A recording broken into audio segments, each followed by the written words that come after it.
खबर ਤੁਹਾਡੇ ਸਾਹਮਣੇ ਲੈ ਕੇ ਹਾਜ਼ਰ ਹੋਏ ਆ। ਇਸ ਨੂੰ ਵੱਡੀ ਖੁਸ਼ਖਬਰੀ ਵੀ ਕਿਹਾ ਜਾ ਸਕਦਾ ਹੈ ਜਾਂ ਫਿਰ ਕਿਸਾਨਾਂ ਦੀ ਜਿੱਤ ਵੀ ਕਿਹਾ ਜਾ ਸਕਦਾ ਹੈ। ਇਸ ਨੂੰ ਇਹ ਵੀ ਕਹਿ ਸਕਦੇ ਹਾਂ ਕਿ ਮੋਦੀ ਸਰਕਾਰ ਕਿਸਾਨਾਂ ਅੱਗੇ ਝੁਕੀ ਹੈ ਅਤੇ ਪੰਜਾਬੀਆਂ ਨੇ ਆਪਣਾ ਇਤਿਹਾਸ ਇੱਕ ਵਾਰ ਫਿਰ ਤੋਂ ਦੁਹਰਾ ਦਿੱਤਾ। ਵੱਡੀ ਖਬਰ ਸਾਹਮਣੇ ਆ ਰਹੀ ਹੈ ਕਿ ਮੋਦੀ ਸਰਕਾਰ ਵੱਲੋਂ ਤਿੰਨੋਂ ਖੇਤੀ ਕਾਨੂੰਨ ਕਾਲੇ ਕਾਨੂੰਨ ਰੱਦ ਕਰ ਦਿੱਤੇ ਗਏ ਨੇ। ਜੀ ਹਾਂ, ਇਹ ਤੋਹਫਾ ਪੰਜਾਬੀਆਂ ਨੂੰ ਗੁਰੂ ਨਾਨਕ ਦੇਵ ਜੀ ਦੇ ਪ੍ਰਕਾਸ਼ ਪੁਰਬ ਮੌਕੇ ਦਿੱਤਾ ਗਿਆ ਹੈ। ਇਹ ਤੋਹਫਾ ਮੋਦੀ ਸਰਕਾਰ ਵੱਲੋਂ ਦਿੱਤਾ ਗਿਆ। ਅੱਜ ਪੂਰੇ ਦੇਸ਼ ਵਿੱਚ ਖੁਸ਼ੀ ਦੀ ਲਹਿਰ ਜਿਵੇਂ ਕਿ 1 ਸਾਲ ਤੋਂ ਉੱਪਰ ਹੋ ਗਿਆ ਕਿਸਾਨਾਂ ਨੂੰ ਦਿੱਲੀ ਦੀਆਂ ਸਰਹੱਦਾਂ ਤੇ ਬੈਠਿਆਂ ਅੱਜ 1 ਸਾਲ ਤੋਂ ਵੀ ਜ਼ਿਆਦਾ ਹੋ ਗਿਆ ਸੀ, ਪਰ ਕਿਸਾਨਾਂ ਦੀ ਜਿੱਤ ਹੋਈ ਹੈ। ਅੱਜ ਜਿਹੜਾ ਇਹ ਨਾਰਾ ਸੀ ਕਿਸਾਨ ਮਜ਼ਦੂਰ ਏਕਤਾ ਜ਼ਿੰਦਾਬਾਦ ਦਾ, ਅੱਜ ਉਹ ਨਾਰਾ ਬੁਲੰਦ ਹੋ ਗਿਆ ਤੇ ਇਹ ਦਿਨ ਇਤਿਹਾਸ ਵਿੱਚ ਲਿਖਿਆ ਜਾਵੇਗਾ। मेरे प्यारे देशवासियों, नमस्कार।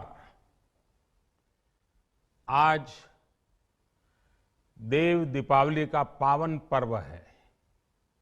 आज गुरु नानक देव जी का भी पवित्र प्रकाश पर्व है। मैं विश्व भर में सभी लोगों को और सभी देशवासियों को इस पावन पर्व पर हार्दिक बधाई देता हूं। ये भी बहुत सुखद है कि 1.5 साल के अंतराल के बाद करतारपुर साहिब कॉरिडोर अब फिर से खुल गया है। साथियों, गुरु नानक जी ने कहा है, बीच दुनिया सेवी कमाइए त दरगिही बेसन पाइए। यानी संसार में सेवा का मार्ग अपनाने से ही जीवन सफल होता है। हमारी सरकार इसी सेवा भावना के साथ देशवासियों का जीवन आसान बनाने में जुटी है। न जाने कितनी पीढ़ियां जिन सपनों को सच होते देखना चाहती थी, भारत आज उन सपनों को पूरा करने का भरपूर प्रयास कर रहा है। साथियों, अपने 5 दशक के सार्वजनिक जीवन में मैंने किसानों की परेशानियों को, उनकी चुनौतियों को बहुत करीब से देखा है, महसूस किया है। इसलिए जब देश ने मुझे 2014 में प्रधानमंत्री के रूप में सेवा का अवसर दिया, तो हमने कृषि विकास, किसान कल्याण को सर्वोच्च प्राथमिकता दी। साथियों, इस सच्चाई से बहुत लोग अनजान है कि देश के 100 में से 80 किसान छोटे किसान हैं। उनके पास 2 हेक्टेयर से भी कम जमीन है। आप कल्पना कर सकते हैं, इन छोटे किसानों की संख्या 10 करोड़ से भी ज्यादा है। उनकी पूरी जिंदगी का आधार यही छोटी सी जमीन का टुकड़ा है। यही उनकी जिंदगी होती है। और इस छोटी सी जमीन के सहारे ही वो अपना और अपने परिवार का गुजारा करते हैं। पीढ़ी दर पीढ़ी परिवारों में होने वाला बंटवारा इस जमीन को और छोटा कर रहा है। इसलिए देश के छोटे किसानों की चुनौतियों को दूर करने के लिए हमने बीज, बीमा, बाजार और बचत, इन सभी पर चौतरफा काम किया। सरकार ने अच्छी क्वालिटी के बीज के साथ ही किसानों को neem coated urea, soil health card, micro irrigation जैसी सुविधाओं से भी जोड़ा। हमने 22 करोड़ सॉइल हेल्थ कार्ड किसानों को दिए और इस वैज्ञानिक अभियान के कारण एग्रीकल्चर प्रोडक्शन भी बढ़ा। साथियों, हमने फसल बीमा योजना को अधिक प्रभावी बनाया, उसके दायरे में ज्यादा किसानों को लाए। आपदा के समय ज्यादा से ज्यादा किसानों को आसानी से मुआवजा मिल सके, इसके लिए भी पुराने नियम बदले। इस वजह से बीते 4 साल में 1 लाख करोड़ रुपए से अधिक का मुआवजा हमारे किसान भाई बहनों को मिला है। हम छोटे किसानों और खेत में काम करने वाले श्रमिकों तक बीमा और पेंशन की सुविधाओं को भी ले आए। छोटे किसानों की जरूरतों को पूरा करने के लिए सीधे उनके बैंक खातों में 1,62,000 करोड़ रुपए ट्रांसफर किए, सीधे उनके खाते में। साथियों, किसानों को उनकी मेहनत के बदले उपज की सही कीमत मिले, इसके लिए भी अनेक कदम उठाए गए। देश ने अपने रूरल मार्केट इंफ्रास्ट्रक्चर को मजबूत किया। हमने एमएसपी तो बढ़ाई ही, साथ ही साथ रिकॉर्ड सरकारी खरीद केंद्र भी बनाए। हमारी सरकार द्वारा की गई उपज की खरीद ने पिछले कई दशकों के रिकॉर्ड तोड़ दिए हैं। देश की 1000 से ज्यादा मंडियों को ई नाम योजना से जोड़कर हमने किसानों को कहीं पर भी अपनी उपज बेचने का एक प्लेटफॉर्म दिया और इसके साथ ही देश भर की कृषि मंडियों के आधुनिकीकरण पर भी हमने करोड़ों रुपए खर्च किए। साथियों, आज केंद्र सरकार का कृषि बजट पहले के मुकाबले 5 गुना बढ़ गया है। हर वर्ष 1.25 लाख करोड़ रुपए से अधिक कृषि पर खर्च किए जा रहे हैं। 1 लाख करोड़ रुपए के एग्रीकल्चर इंफ्रास्ट्रक्चर फंड के माध्यम से गांव और खेत के नजदीक भंडारण, इसकी व्यवस्था, कृषि उपकरण जैसी अनेक सुविधाओं का विस्तार, ये सारी बातें तेजी से हो रही है।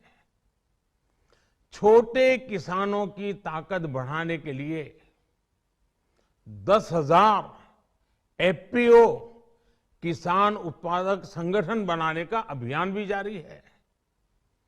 इस पर भी करीब 7,000 करोड़ रुपए खर्च किए जा रहे हैं।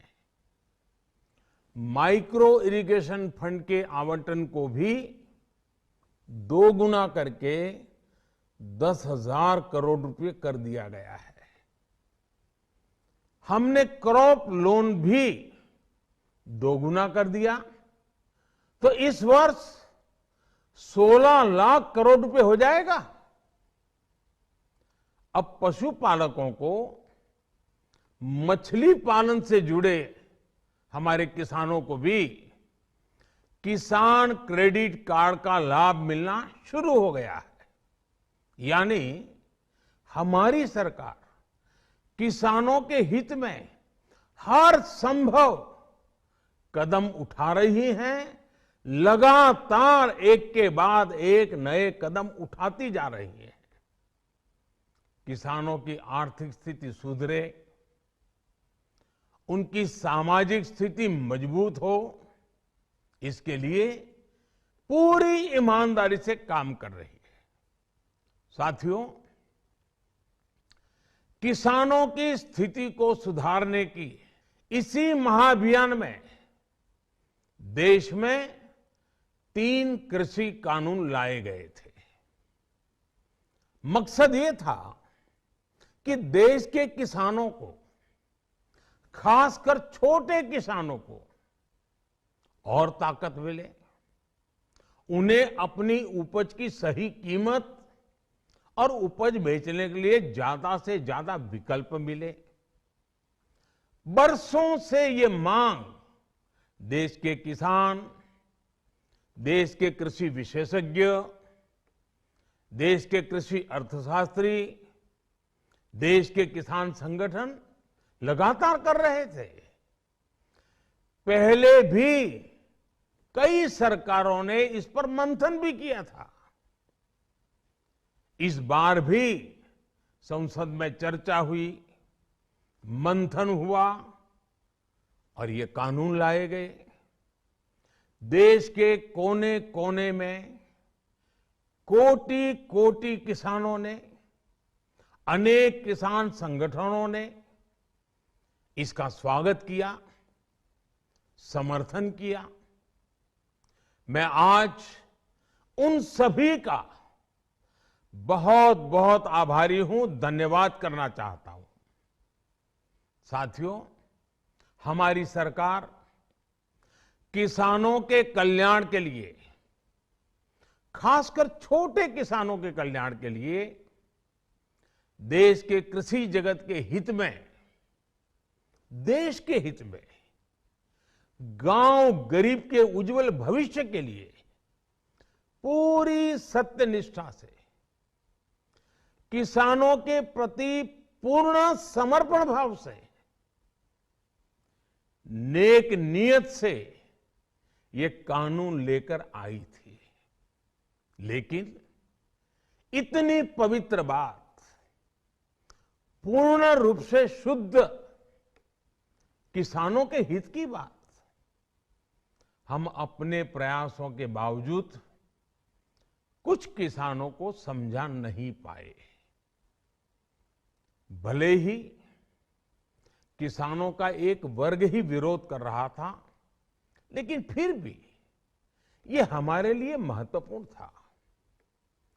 कृषि अर्थशास्त्रियों ने, वैज्ञानिकों ने, प्रगतिशील किसानों ने भी उन्हें कृषि कानूनों के महत्व को समझाने का भरपूर प्रयास भी किया।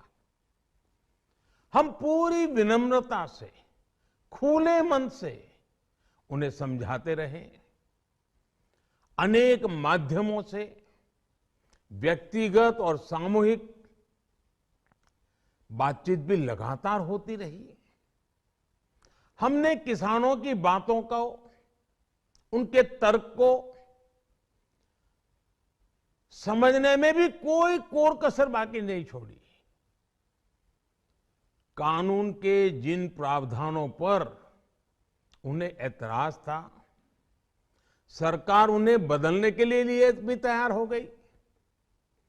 2 साल तक हमने इन कानूनों को सस्पेंड करने का भी प्रस्ताव दिया। इसी दौरान ये विषय माननीय सर्वोच्च न्यायालय के पास भी चला गया। ये सारी बातें देश के सामने है, इसलिए मैं इनके अधिक विस्तार में नहीं जाऊंगा। साथियों, मैं आज देशवासियों से क्षमा मांगते हुए सच्चे मन से और पवित्र हृदय से कहना चाहता हूं कि शायद हमारी तपस्या में ही कोई कमी रही होगी, जिसके कारण दिए के प्रकाश जैसा सत्य कुछ किसान भाइयों को हम समझा नहीं पाए। आज गुरु नानक देव जी का पवित्र प्रकाश पर्व है। ये समय किसी को भी दोष देने का नहीं है। आज मैं आपको पूरे देश को ये बताने आया हूं कि हमने 3 कृषि कानूनों को वापस लेने का, रिपील करने का निर्णय लिया है।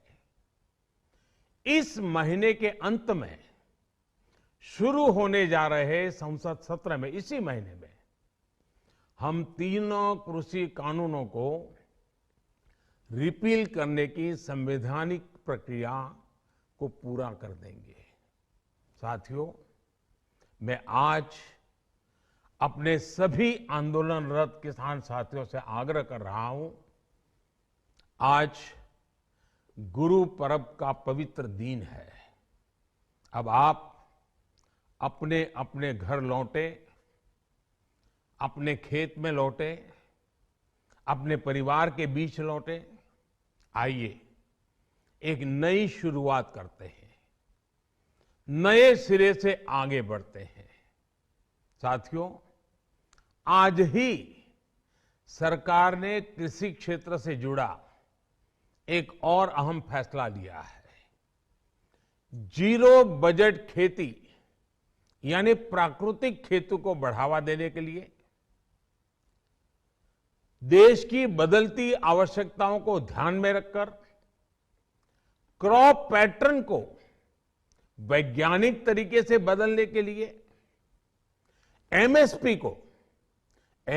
को और अधिक प्रभावी और पारदर्शी बनाने के लिए, ऐसे सभी विषयों पर भविष्य को ध्यान में रखते हुए निर्णय लेने के लिए एक कमेटी का गठन किया जाएगा।